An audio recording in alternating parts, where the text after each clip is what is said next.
It said Meghan and Harry, they are keen, quote unquote, to do more of these tours as that's what they love doing and what they enjoyed most about the royal life, but were, quote unquote, embarrassed by some of the backlash they received. The source told OK Magazine they have left embarrassed by this latest backlash, especially as they faced similar comments when they went to Nigeria. Now, what I am trying to understand here is simple. Why you plan for more tours when you are so embarrassed? Well, OK Magazine, you have to understand the source is OK Magazine that most of the time talks positively about Meghan and Harry. So they want Meghan and Harry to be presented in such a way that would come across to us as they really care about what people are saying about them. Nevertheless, they will do it again, and to make more people angry would not matter to them. Like, this is so, like, I don't know, confusing. How it works for them, I don't know. If you are famous, if you see people are waving at you, people are welcoming you, and then you plan for more tours, that will make sense. That yeah, we're being welcome, so we are gonna go back again to other countries, and maybe even Colombia and Nigeria. We'll go back there. But when you are admitting yourself that yeah, people are not happy. I mean, we're seeing all of this backlash. People are talking about poverty, famine, using taxpayers' money, and all that. Then why do you plan another tour? So, OK Magazine, right, they're so hypocritical. But again, Meghan and Harry, for them, these things, all of these are just PR stuff. These are all PR stunts. So they're trying to pull at the heartstrings of people who feel bad about, this whole trip. Like, so many people, I would say 99% of the people, they feel bad. They feel bad for those people in Colombia and in Nigeria because they are literally exploiting their resources, especially the government resources.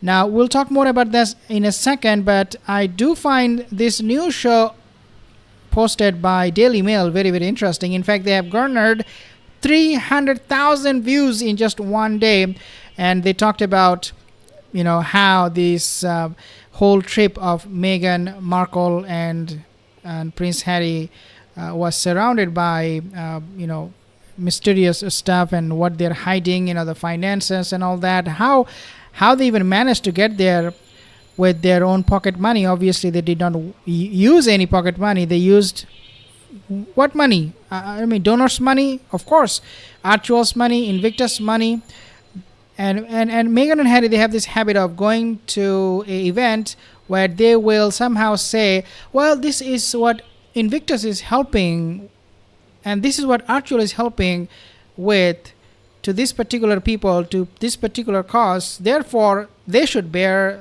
our expenses. This is a shady work. This is shady work, and this is what they do all the time. They rip people off. A lot of strange things happening with Meghan and Harry, and somebody actually posted this, and they said, do you notice anything strange? I think I do. Or maybe I don't. Look at how they are holding each other, right? These are all fake, obviously. These are all fake PR stunts. They are not even touching each other in terms of their body. Only the hand is touching in this picture. The body are separated. Do you see Meghan pressing against Harry's body? No, not at all. So what does this duplicitous duos are doing there? Trying to prove that they are in love when they're not even touching each other? I don't know.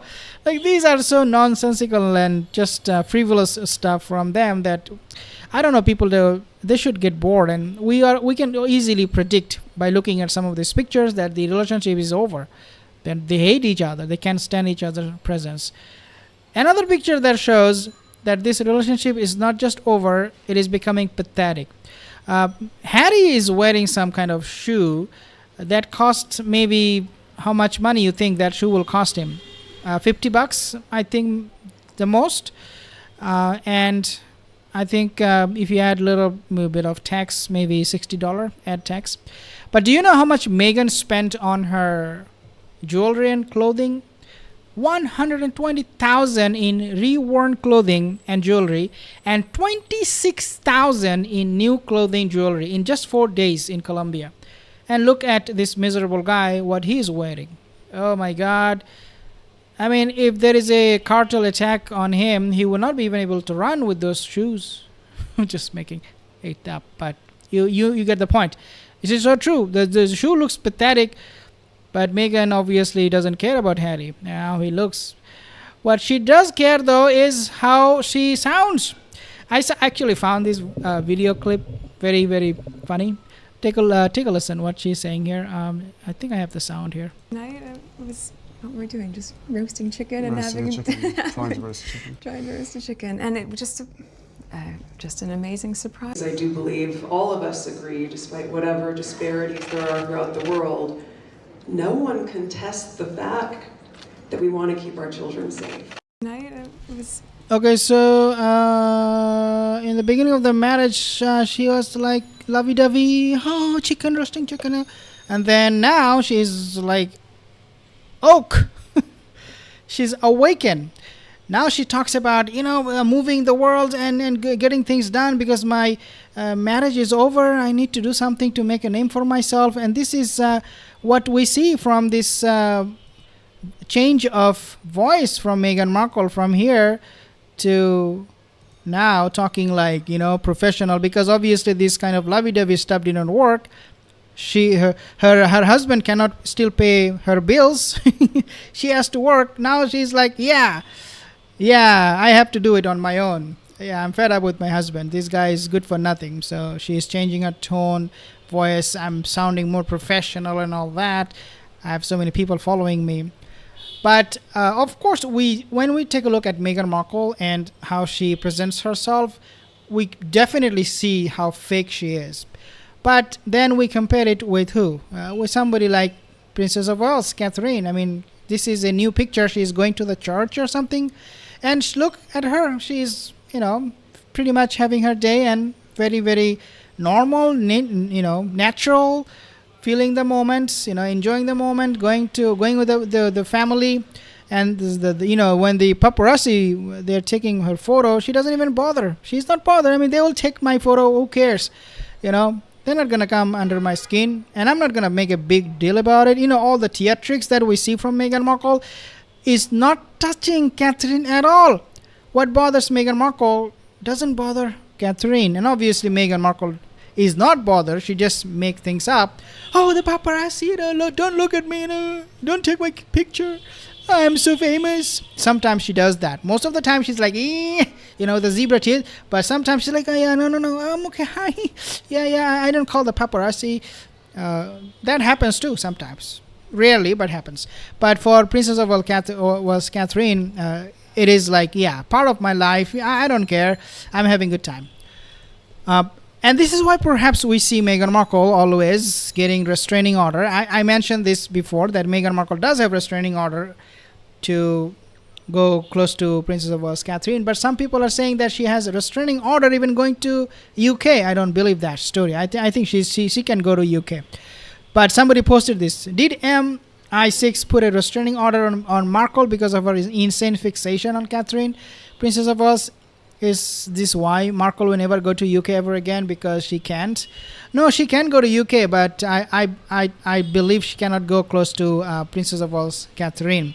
Now, Colombia tour was a complete disaster. Harry saw the reaction of people, and Meghan also saw reaction of people. Like, we have seen her fixing the fan, if you remember that event when she was speaking Spanish and she was sweating. And so now Meghan is like, okay, so people are watching me on YouTube and on social media, and so they saw my clothes with a lot of sweat on it, and so now the fan is not fixated at me, unlike I am fixated with to Catherine. So I'm gonna be fixing the fan. Too many fixation. Right? What Meghan is trying to do here is that she's trying to feel normal. Okay, I mean, the environment is cozy and nice, but when she looks at the social media comments, reaction from people like you and myself, she, according to OK Magazine, as I said in the beginning of this video, she feels embarrassed, quote unquote. Oh my God, people are just talking negatively about me. Look at me, I am Mother Teresa. So they are saying that, we're not going to have any more of this next time. We do not want any more criticism from next time. Think about this. These people, they tried their best to stop this backlash from happening. This is why we do not have audio from all of those videos. Most of the videos, actually, yeah, there are only few of them that had audio. They hired their own paparazzi. They took their own cameraman from Harper Bazaar. That's how you get all the clicks and photos coming on the media. After trying all of these things, they're still seeing negative comments about them. So they are embarrassed, like, oh, what else can we do to stop all of this? Narcissist people, they don't take criticism lightly. They don't think this is normal. They think this is absolutely outrageous. Nobody should talk negatively about me. I am, at the top of my game all the time, and how dare people criticize me? Bad people, bad people, bad people. Angel, Karina, thank you guys for your comments. Rosalie, I really appreciate it. If you have any more comment, Nadia, mother of Vincent, Gail, leave a comment in the comment section. See you in the next video. Have a wonderful day.